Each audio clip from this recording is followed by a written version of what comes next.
Your lineup for the pro final, Elias Isohel, top qualifier. He is, but there's a couple of surprises in here too. Travis Muller on his Arctic Cat qualifying third, Jacob Yerk fourth, and then you see Logan Christian. It's a good, solid front row. Back row a little bit different once again, as you see the names back there, Tyler Adams, Nick Patton, and Cole Coutu. You guys, the track conditions today are a little different than we've seen in the last couple of rounds. The snow is becoming a little bit more softer, causing there to become more roots, and the roots are getting deeper in the snow. This also has a play in the visibility, especially since we're racing in the day and not at night like we're normally used to.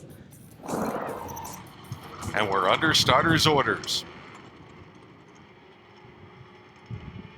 The pros take to the track at Canterbury Park. Who will get the stud boy hole shot coming from the outside? It's Elias Isohel who will have the hole shot, and he's got company trying to come to his inside. Yeah, on the inside, watch them as they all try to work through that part. That's Lincoln Lemieux right behind him on the number 13.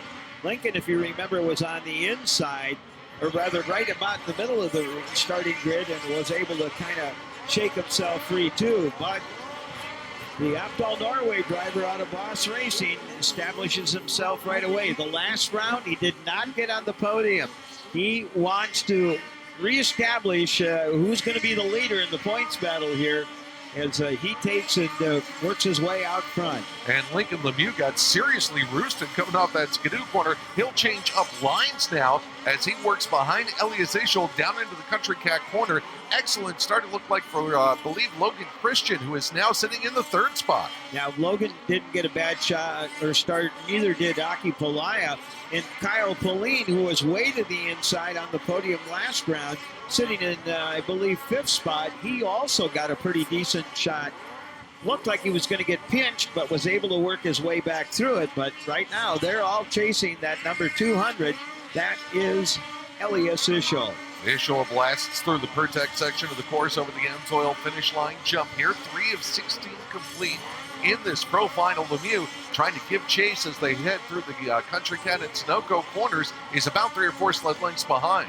You talked about Logan Christian. He's on the podium right now. There's a lot of racing yet to go. But this is about the way that Logan ran last night. Logan ran extremely strong. He was in the top 3-4 before that incident with Oscar Norm.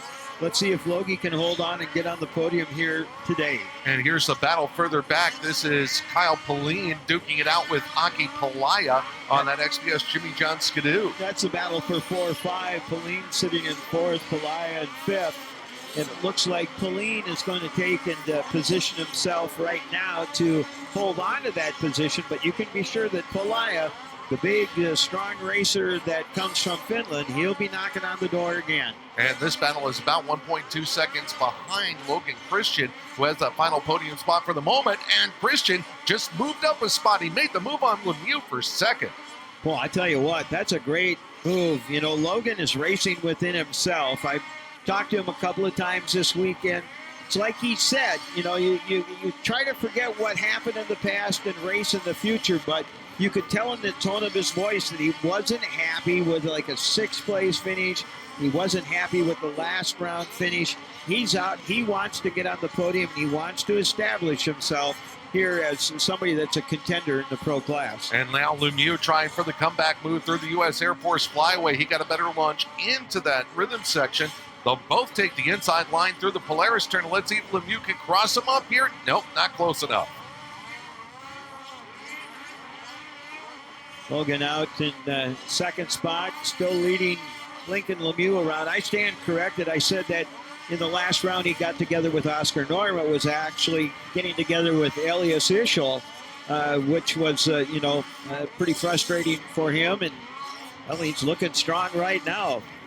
Now, Logan Christian on the Christian Brothers Racing Arctic Cat, now solidly into the second position, about 3.5 seconds behind our race leader, Elias Isohel. Lemieux is third as we look at Isohel powering out of the Ziegler Cat corner, headed into the skidoo sweeper. This is the time in the race where, and look who's off. That is Lincoln Lemieux that is off the track. Lemieux going out of the park over in one of the corners. Way down in the Ziegler corner just before that big sweeping turn. Let's get a look at it on replay and see what happens here, Mike. Oh, he just overextends. The sled is a tad bit off axis. Just can't pull himself and his weight back up to get it squared away, and off he went. He'll get back on, but he is going to be way, way back. Battle for the third position shaping up here is Kyle Pallin now on the Red Bull Levi Lavallee Racing sled has taken that spot and pulling away now from Oscar Norm, who is fourth. Pallin sits in fifth. Now Pallin dropping back a spot as Norm got by him. So, there you see it could be a couple of rounds in a row that Kyle Pallin possibly get on the podium. And, some of these drivers starting to step up. They know that, we're about a quarter of the way, a little bit more than a quarter of the way through the season. You got to start making hay. You got to start putting points in the bank and racing well. That's what Kyle Pallin's doing right now. So Pallin on the 3-2-4, cranks through the Polaris corner. Meanwhile, out of the Skidoo sweeper, that is your race leader, Elias Isohel on the XPS Jimmy John Skidoo, looking to reassert the dominance that he had, ripping off a streak of several Pro Finals in a row before being unseated last round by Lincoln Lemieux. Here's the battle again between Aki Pallin and Oscar Norm. Pallin sitting in fourth, Norm in fifth. Then right behind them is Jacob Yerk on that 727 Arctic Cat, but we've got some work to do. There's your race leader. Just kind of, going for a ride around the racetrack here. He looks so smooth and so one with the sled. And Mike, you talk about riders riding within themselves. Is it easier to do that when you're up front versus trying to come through traffic? Oh, very much so. Very much so. We always talked about Elias, that, he's the kind of guy that would hit a button and just sometimes overextend and race too hard. As we look back there at the third place sled of Kyle Pallin. Pallin still about 5 seconds ahead of Aki Pallin for that third position on the podium, and he's about a second and a half behind Logan. So those guys are going to probably be doing some battle for that second spot on the podium here before long. And in the previous round, Kyle Pallin didn't make a late race charge to bump up a spot onto the podium as he works through the Pirtek rhythm section. Logan Christian now about 3 or 4 sled lengths in front of him, and it looks like Logan's going to go inside. Thought Pallin was going to try the alternate line on the outside, but he'll tuck in behind and follow him through. Yeah, he did, and like I said, they're kind of using both lanes. They'll be inside, then they'll go outside. And here he comes. Here comes Pallin. Pallin's going to duck down underneath. Looked like Logan was able to cover the line, but these two guys are going to have a great race here coming up very, very shortly. I think coming off of one of those jumps there in that rhythm section, Pallin's sled had a redirect. He almost landed on the back of Logan's sled, and he had to check up. He had no choice. He'll try the outside now, side by side, battle for second.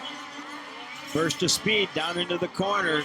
Logan able to cover the line, though. You can see that Kyle wanted to go down underneath, too. And, he kind of park-checked him a little bit there. Yeah. And no harm, no foul. It was a racing move. He just kind of, slid up. Logan got in front of Kyle. Kyle was racing hard. Kyle just kind of had to tap the brake to not hit him, and good racing. This happening about 3.5 seconds behind race leader Elias Isohel. And there is Elias as he brings that red sled down to the line. Across the AMSOIL finish line here. 3 laps left to go. Been a good, clean race so far. There you see Kyle.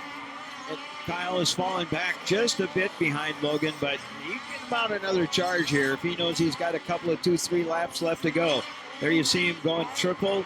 Then they'll come into the double section through that U.S. Air Force flyaway section, and some lappers coming into play now. And again, like we've talked about, they can either help you or hurt you.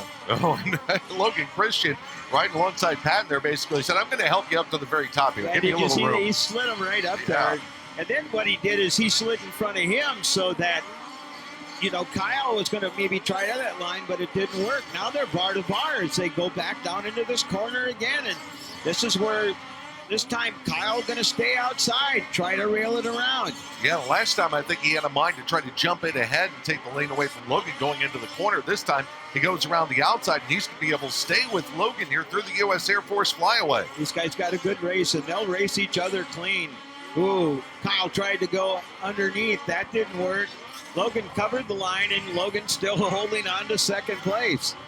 They're going to come to the white flag, which is already waving for your race leader, Elias Isohel. We'll watch him now as he heads up over the jumps here in the ram section of the course. Back to this battle for second. Wow, they're getting some big air there as they float the gaps. And Pallin trying to cross over here on Logan. And again, Logan covered the line. He's got to stay down low, though, because that's where Kyle's going to try to sneak around him. Here they go. And Kyle has been a little bit stronger here. Wow, great side-by-side racing. Oh, a little bobble there for Logan. That might be enough for Pallin to get second. It does, and now there's a lapper there, too. That's going to... Oh, look at him. Logan trying to go back down underneath. And down on the bottom right of the screen, Elias Isohel will come through, and he will take the win. Here's the battle for the final spots on the podium as they come to the AMSOIL finish line. Pallin hangs on, making the last lap pass over Logan Christian. Aki Palaya will finish in fourth. Oscar Norm comes away with a fifth, but returning to the space that he has been most familiar with this season, Elias Isohel is on the top step.